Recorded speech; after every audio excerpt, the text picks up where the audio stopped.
The White Cat by Madame Dunlois. Narrated by Andrea Rossignol.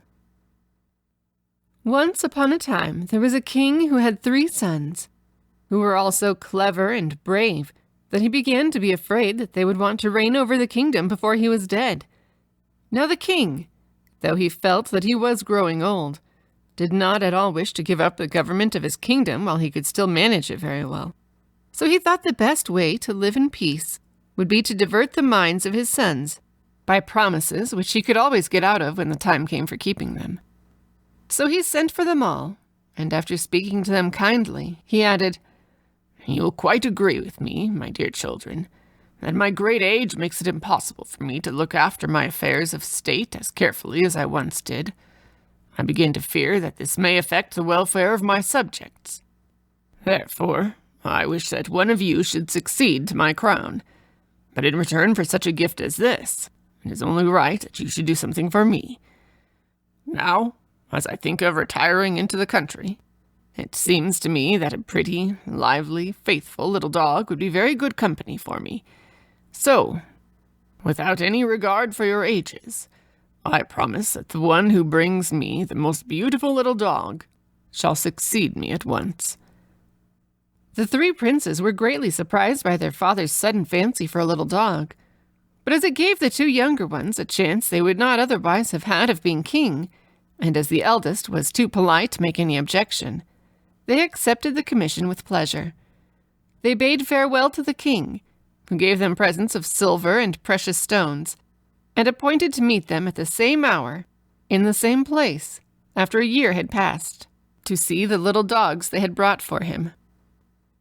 Then they went together to a castle which was about a league from the city, accompanied by all their particular friends, to whom they gave a grand banquet, and the 3 brothers promised to be friends always, to share whatever good fortune befell them, and not to be parted by any envy or jealousy.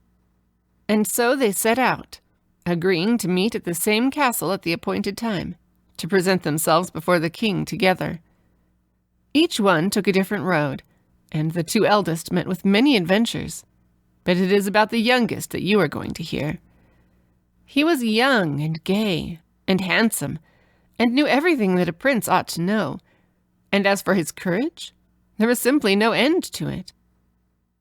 Hardly a day passed without his buying several dogs, big and little, greyhounds, mastiffs, spaniels, and lapdogs.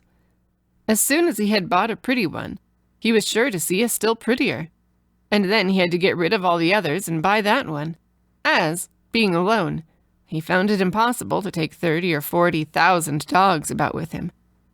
He journeyed from day to day, not knowing where he was going, until at last, just at nightfall, he reached a great gloomy forest. He did not know his way, and, to make matters worse, it began to thunder, and the rain poured down. He took the first path he could find, and after walking for a long time he fancied he saw a faint light, and began to hope that he was coming to some cottage where he might find shelter for the night. At length, guided by the light, he reached the door of the most splendid castle he could have imagined. This door was of gold covered with carbuncles, and it was the pure red light which shone from them that had shown him the way through the forest. The walls were of the finest porcelain in all the most delicate colors, and the prince saw that all the stories he had ever read were pictured upon them. But as he was quite terribly wet, and the rain still fell in torrents, he could not stay to look about any more, but came back to the golden door. There he saw a deer's foot hanging by a chain of diamonds, and he began to wonder who could live in this magnificent castle. "They must feel very secure against robbers," he said to himself. "What is to hinder anyone from cutting off that chain and digging out those carbuncles and making himself rich for life?" He pulled the deer's foot, and immediately a silver bell sounded and the door flew open, but the prince could see nothing but a number of hands in the air, each holding a torch. He was so much surprised that he stood quite still, until he felt himself pushed forward by other hands, so that, though he was somewhat uneasy, he could not help going on. With his hand on his sword, To be prepared for whatever might happen, he entered a hall paved with lapis lazuli, while two lovely voices sang, "The hands you see floating above will swiftly your bidding obey. If your heart dreads not conquering love, in this place you may fearlessly stay." The prince could not believe that any danger threatened him when he was welcomed in this way. So, guided by the mysterious hands, he went towards a door of coral, which opened of its own accord, and he found himself in a vast hall of mother-of-pearl, out of which opened a number of other rooms, glittering with thousands of lights, and full of such beautiful pictures and precious things that the prince felt quite bewildered. After passing through 60 rooms, the hands that conducted him stopped, and the prince saw a most comfortable-looking armchair drawn up close to the chimney corner. At the same moment the fire lighted itself, and the pretty, soft, clever hands took off the prince's wet, muddy clothes, and presented him with fresh ones made of the richest stuffs, all embroidered with gold and emeralds. He could not help admiring everything he saw, and the deft way in which the hands waited on him, though they sometimes appeared so suddenly that they made him jump. When he was quite ready, and I can assure you that he looked very different from the wet and weary prince who had stood outside in the rain and pulled the deer's foot, the hands led him to a splendid room, upon the walls of which were painted the histories of Puss in Boots and a number of other famous cats. The table was laid for supper with 2 golden plates, and golden spoons and forks, and the sideboard was covered with dishes and glasses of crystal set with precious stones.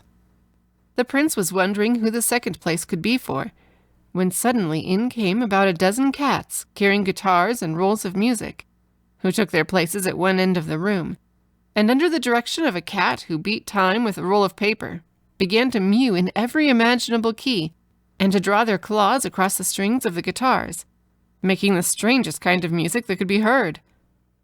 The prince hastily stopped up his ears, but even the sight of these comical musicians sent him into fits of laughter. "What funny things shall I see next?" he said to himself. And instantly the door opened, and in came a tiny figure covered by a long black veil. It was conducted by 2 cats wearing black mantles and carrying swords, and a large party of cats followed, who brought in cages full of rats and mice. The prince was so much astonished that he thought he must be dreaming, but the little figure came up to him and threw back its veil, and he saw that it was the loveliest little white cat it is possible to imagine. She looked very young and very sad, and in a sweet little voice that went straight to his heart, she said to the prince, "King's son, you are welcome. The Queen of the Cats is glad to see you." "Lady Cat," replied the prince, "I thank you for receiving me so kindly. But surely you are no ordinary pussy-cat. Indeed, the way you speak and the magnificence of your castle prove it plainly." "King's son," said the white cat, "I beg you to spare me these compliments, for I am not used to them. But now," she added, "let supper be served, and let the musicians be silent, as the prince does not understand what they are saying." So the mysterious hands began to bring in the supper, and first they put on the table 2 dishes, one containing stewed pigeons and the other a fricassee of fat mice. The sight of the latter made the prince feel as if he could not enjoy his supper at all. But the white cat, seeing this, assured him that the dishes intended for him were prepared in a separate kitchen, and he might be quite certain that they contained neither rats nor mice. And the prince felt so sure that she would not deceive him, that he had no more hesitation in beginning. Presently, he noticed that on the little paw that was next to him, the white cat wore a bracelet containing a portrait, and he begged to be allowed to look at it. To his great surprise, he found it represented an extremely handsome young man, who was so like himself that it might have been his own portrait. The white cat sighed as he looked at it, and seemed sadder than ever, and the prince dared not ask any questions for fear of displeasing her. So he began to talk about other things, and found that she was interested in all the subjects he cared for himself, and seemed to know quite well what was going on in the world. After supper, they went to another room, which was fitted up as a theater, and the cats acted and danced for their amusement. And then the White Cat said good night to him, and the hands conducted him into a room he had not seen before, hung with tapestry worked with butterflies' wings of every color. There were mirrors that reached from the ceiling to the floor, and a little white bed with curtains of gauze tied up with ribbons. The prince went to bed in silence, as he did not quite know how to begin a conversation with the hands that waited on him, and in the morning he was awakened by a noise and confusion outside his window, and the hands came and quickly dressed him in hunting costume. When he looked out, all the cats were assembled in the courtyard, some leading greyhounds, some blowing horns, for the White Cat was going out hunting. The hands led a wooden horse up to the prince, and seemed to expect him to mount it, at which he was very indignant. But it was no use for him to object, for he speedily found himself upon its back, and it pranced gaily off with him.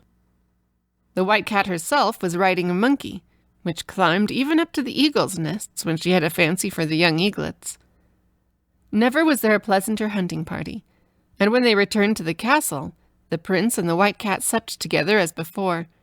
But when they had finished, she offered him a crystal goblet, which must have contained a magic draught, for as soon as he had swallowed its contents, he forgot everything, even the little dog that he was seeking for the king, and only thought how happy he was to be with the White Cat.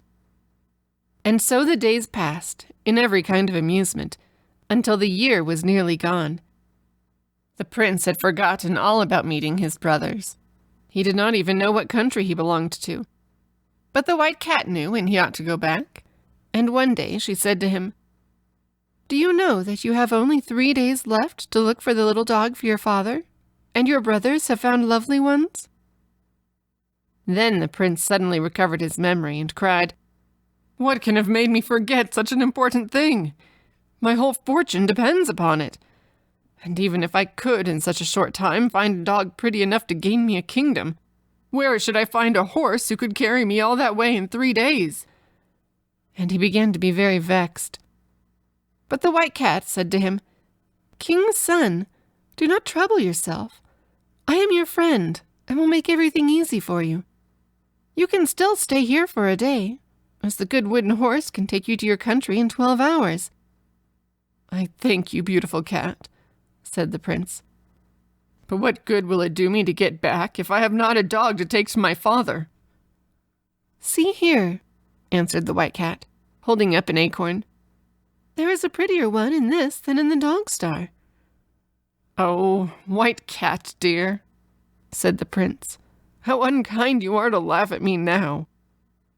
"Only listen," she said, holding the acorn to his ear. And inside it, he distinctly heard a tiny voice say, "Bow wow." The prince was delighted, for a dog that can be shut up in an acorn must be very small indeed. He wanted to take it out and look at it, but the White Cat said it would be better not to open the acorn till he was before the king, in case the tiny dog should be cold on the journey. He thanked her 1,000 times, and said goodbye quite sadly when the time came for him to set out.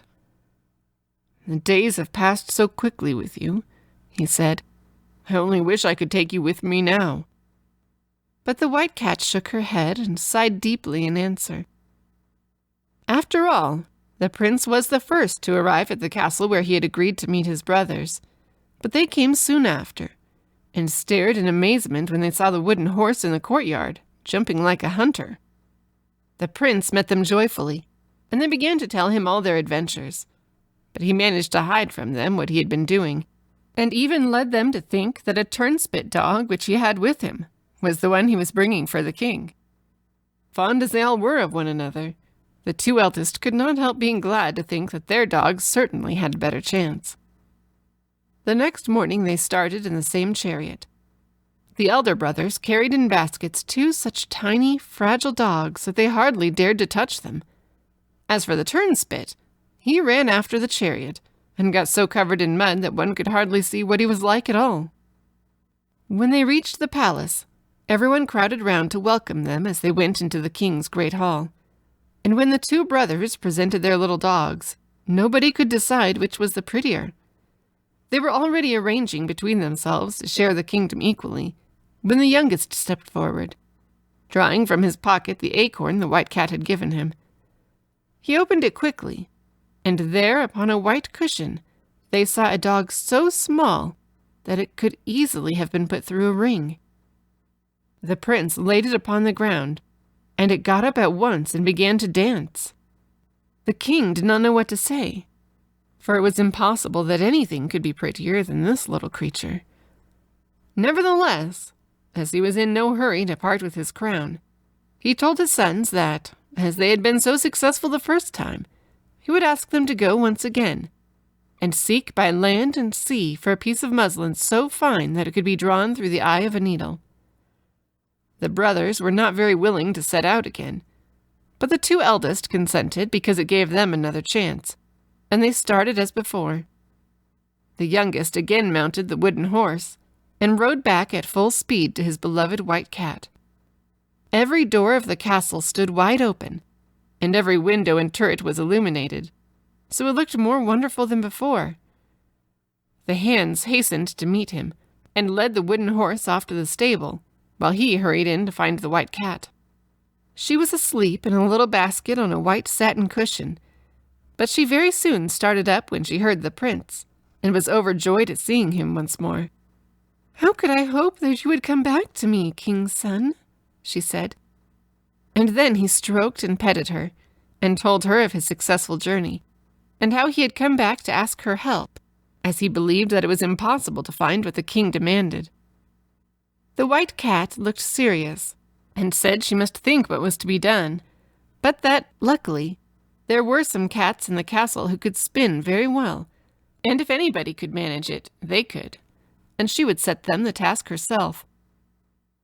And then the hands appeared carrying torches, and conducted the prince and the White Cat to a long gallery which overlooked the river, from the windows of which they saw a magnificent display of fireworks of all sorts, after which they had supper, which the prince liked even better than the fireworks, for it was very late, and he was hungry after his long ride.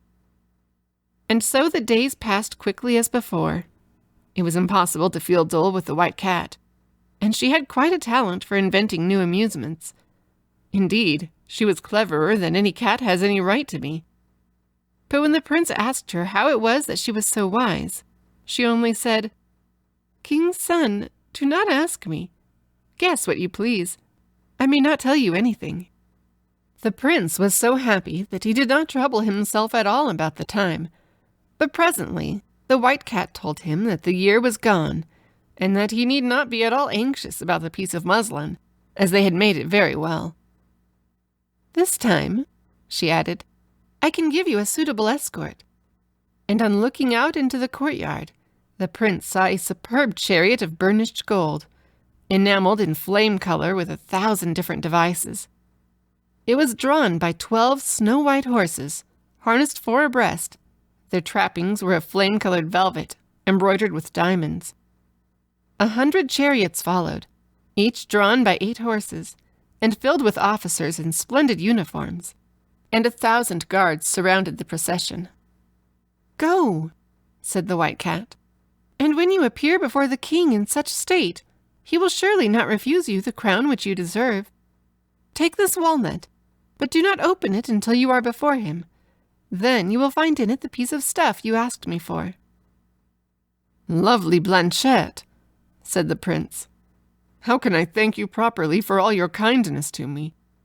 Only tell me that you wish it, and I will give up forever all thought of being king, and will stay here with you always." "King's son," she replied, "it shows the goodness of your heart that you should care so much for a little White Cat, who is good for nothing but to catch mice. But you must not stay."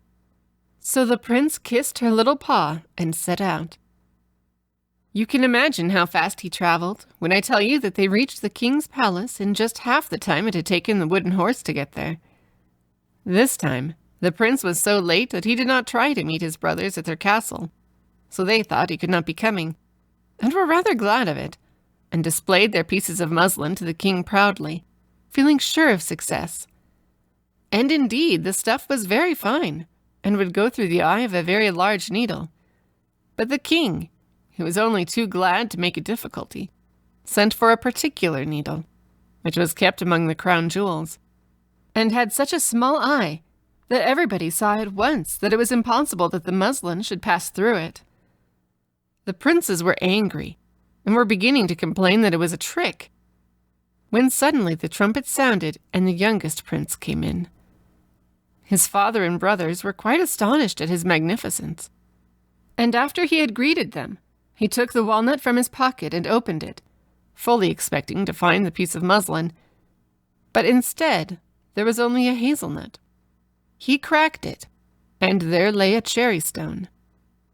Everybody was looking on, and the king was chuckling to himself at the idea of finding the piece of muslin in a nutshell. However, the prince cracked the cherry stone, but everyone laughed when he saw it contained only its own kernel. He opened that and found a grain of wheat, and in that was a millet seed. Then he began to wonder, and muttered softly, White Cat, are you making fun of me?" In an instant he felt a cat's claw give his hand quite a sharp scratch, and hoping that it was meant as an encouragement, he opened the millet seed, and drew out of it a piece of muslin 400 ells long, woven with the loveliest colors and most wonderful patterns. And when the needle was brought, it went through the eye 6 times with the greatest ease. The king turned pale, and the other princes stood silent and sorrowful, for nobody could deny that this was the most marvelous piece of muslin that was to be found in the world. Presently the king turned to his sons, and said, with a deep sigh, "Nothing could console me more in my old age than to realize your willingness to gratify my wishes. Go then once more, and whoever at the end of a year can bring back the loveliest princess shall be married to her, and shall, without further delay, receive the crown, for my successor must certainly be married." The prince considered that he had earned the kingdom fairly twice over, but still he was too well bred to argue about it, so he just went back to his gorgeous chariot and, surrounded by his escort, returned to the White Cat faster than he had come. This time she was expecting him. The path was strewn with flowers, and 1,000 braziers were burning scented woods, which perfumed the air. Seated in a gallery from which she could see his arrival, the White Cat waited for him. "Well, king's son," she said, "here you are once more, without a crown." "Madam," said he, "thanks to your generosity, I have earned one twice over. But the fact is that my father is so loath to part with it, there would be no pleasure for me to take it." "Never mind," she answered. "It's just as well to try and deserve it. As you must take back a lovely princess with you next time, I will be on the lookout for one for you. In the meantime, let us enjoy ourselves. Tonight I have ordered a battle between my cats and the river rats, on purpose to amuse you." So this year slipped away even more pleasantly than the preceding ones. Sometimes the prince could not help asking the White Cat how it was she could talk. "Perhaps you are a fairy," he said, "or has some enchanter changed you into a cat?" But she only gave him answers that told him nothing. Days go by so quickly when one is very happy that it is certain the prince would never have thought of its being time to go back, when one evening as they sat together, the White Cat said to him that if he wanted to take a lovely princess home with him the next day, he must be prepared to do as she told him. "Take the sword," she said, "and cut off my head." "I?" cried the prince. "I cut off your head? Blanchette, darling, how could I do it?" "I entreat you to do as I tell you, king's son," she replied. The tears came into the prince's eyes as he begged her to ask him anything but that, to set him any task she pleased as proof of his devotion, but to spare him the grief of killing his dear pussy. But nothing he could say altered her determination, and at last he drew his sword, and desperately, with a trembling hand, cut off the little white head. But imagine his astonishment and delight when suddenly a lovely princess stood before him. And while he was still speechless with amazement, the door opened, and a goodly company of knights and ladies entered, each carrying a cat's skin. They hastened with every sign of joy to the princess, kissing her hand and congratulating her on once more being restored to her natural shape. She received them graciously, but after a few minutes begged that they would leave her alone with the prince, to whom she said, "You see, Prince, that you were right in supposing me to be no ordinary count. My father reigned over 6 kingdoms. The queen, my mother, whom he loved dearly, had a passion for traveling and exploring, and when I was only a few weeks old, she obtained his permission to visit a certain mountain of which she had heard many marvelous tales, and set out, taking with her a number of her attendants. On the way, they had to pass near an old castle belonging to the fairies. Nobody had ever been into it, but it was reported to be full of the most wonderful things, and my mother remembered to have heard that the fairies had in their garden such fruits as were to be seen and tasted nowhere else.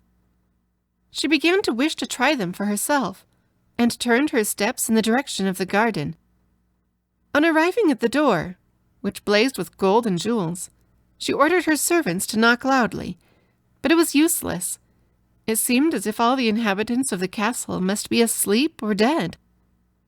Now the more difficult it became to obtain the fruit, the more the queen was determined that have it she would. So she ordered that they should bring ladders and get over the wall into the garden.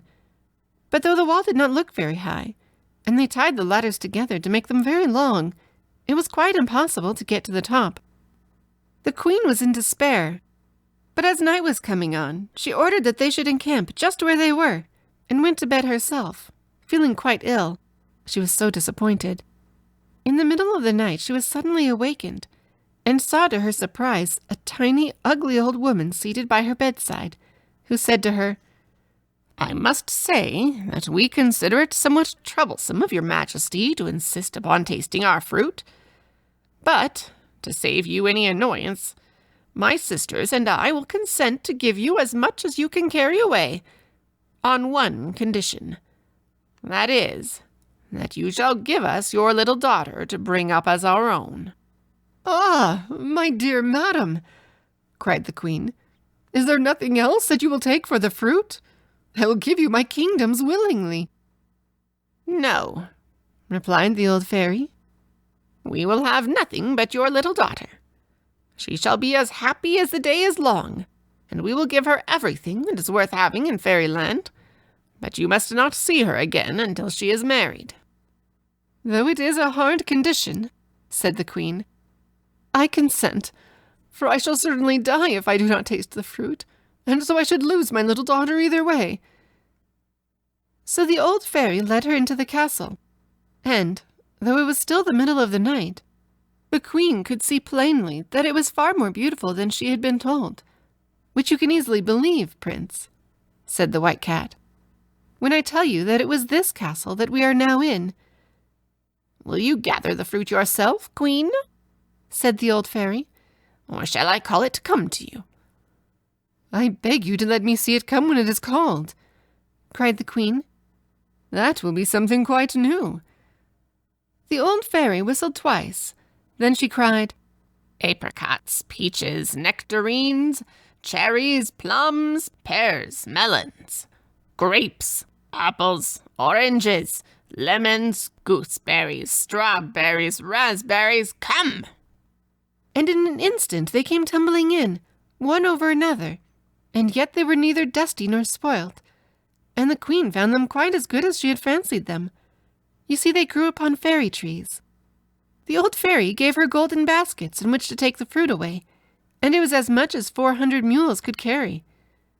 Then she reminded the queen of her agreement, and led her back to the camp, and next morning she went back to her kingdom. But before she had gone very far, she began to repent of her bargain, and when the king came out to meet her, she looked so sad that he guessed that something had happened, and asked what was the matter. At first the queen was afraid to tell him, but when, as soon as they reached the palace, 5 frightful little dwarfs were sent by the fairies to fetch me, she was obliged to confess what she had promised. The king was very angry, and had the queen and myself shut up in a great tower and safely guarded, and drove the little dwarfs out of his kingdom. But the fairies sent a great dragon who ate up all the people he met, and whose breath burnt up everything as he passed through the country. And at last, after trying in vain to rid himself of the monster, the king, to save his subjects, was obliged to consent that I should be given up to the fairies. This time they came themselves to fetch me, in a chariot of pearl drawn by seahorses, followed by the dragon, who was led with chains of diamonds. My cradle was placed between the old fairies, who loaded me with caresses, and away we whirled through the air to a tower which they had built on purpose for me. There I grew up surrounded with everything that was beautiful and rare, and learning everything that is ever taught to a princess, but without any companions but a parrot and a little dog, who could both talk, and receiving every day a visit from one of the old fairies, who came mounted upon the dragon. One day, however, as I sat at my window, I saw a handsome young prince, who seemed to have been hunting in the forest which surrounded my prison, and who was standing and looking up at me. When he saw that I observed him, he saluted me with great deference. You can imagine that I was delighted to have someone new to talk to. And, in spite of the height of my window, our conversation was prolonged till night fell. Then my prince reluctantly bade me farewell. But after that, he came again many times, and at last I consented to marry him. But the question was how I was to escape from my tower. The fairies always supplied me with flax for my spinning, and by great diligence I made enough cord for a ladder that would reach to the foot of the tower. But alas, just as my prince was helping me to descend it, the crossest and ugliest of the old fairies flew in. Before he had time to defend himself, my unhappy lover was swallowed up by the dragon. As for me, the fairies, furious at having their plans defeated, for they intended me to marry the king of the dwarfs, and I utterly refused, changed me into a white cat. When they brought me here, I found all the lords and ladies of my father's court awaiting me under the same enchantment, while the people of lesser rank had been made invisible, all but their hands. As they laid me under the enchantment, the fairies told me all my history, for until then I had quite believed that I was their child, and warned me that my only chance of regaining my natural form was to win the love of a prince who resembled in every way my unfortunate lover. "And you have won it, lovely princess," interrupted the prince. "You are indeed wonderfully like him," resumed the princess, "in voice, in features, and everything. And if you really love me, all my troubles will be at an end." "And mine too," cried the prince, throwing himself at her feet. "If you will consent to marry me." "I love you already better than anyone in the world," she said. "But now it is time to go back to your father, and we shall hear what he says about it." So the prince gave her his hand and led her out, and they mounted the chariot together. It was even more splendid than before, and so was the whole company. Even the horses' shoes were of rubies with diamond nails, and I suppose that is the first time such a thing was ever seen. As the princess was as kind and clever as she was beautiful, you may imagine what a delightful journey the prince found it, for everything the princess said seemed to him quite charming. When they came near the castle where the brothers were to meet, the princess got into a chair carried by 4 of the guards. It was hewn out of one splendid crystal, and had silken curtains, which she drew round her that she might not be seen. The prince saw his brothers walking upon the terrace, each with a lovely princess, and they came to meet him, asking if he had also found a wife. He said that he had found something much rarer, a little white cat, at which they laughed very much, and asked him if he was afraid of being eaten up by mice in the palace. And then they set out together for the town. Each prince and princess rode in a splendid carriage. The horses were decked with plumes of feathers and glittered with gold. After them came the youngest prince, and last of all the crystal chair, at which everybody looked with admiration and curiosity. When the courtiers saw them coming, they hastened to tell the king. "Are the ladies beautiful?" he asked anxiously. And when they answered that nobody had ever before seen such lovely princesses, he seemed quite annoyed. However, he received them graciously, but found it impossible to choose between them. Then, turning to his youngest son, he said, "Have you come back alone, after all?"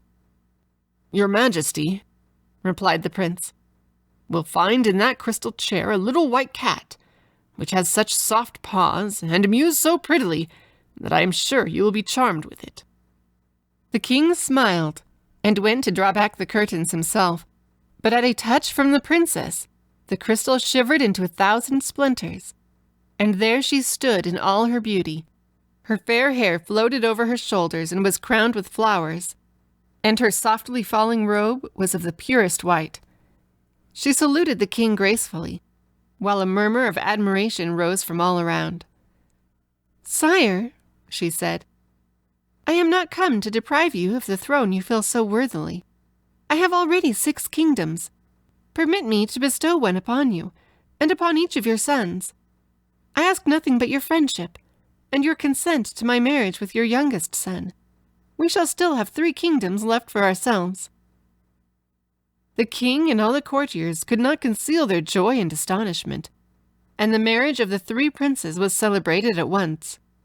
The festivities lasted several months, and then each king and queen departed to their own kingdom and lived happily ever after. The end.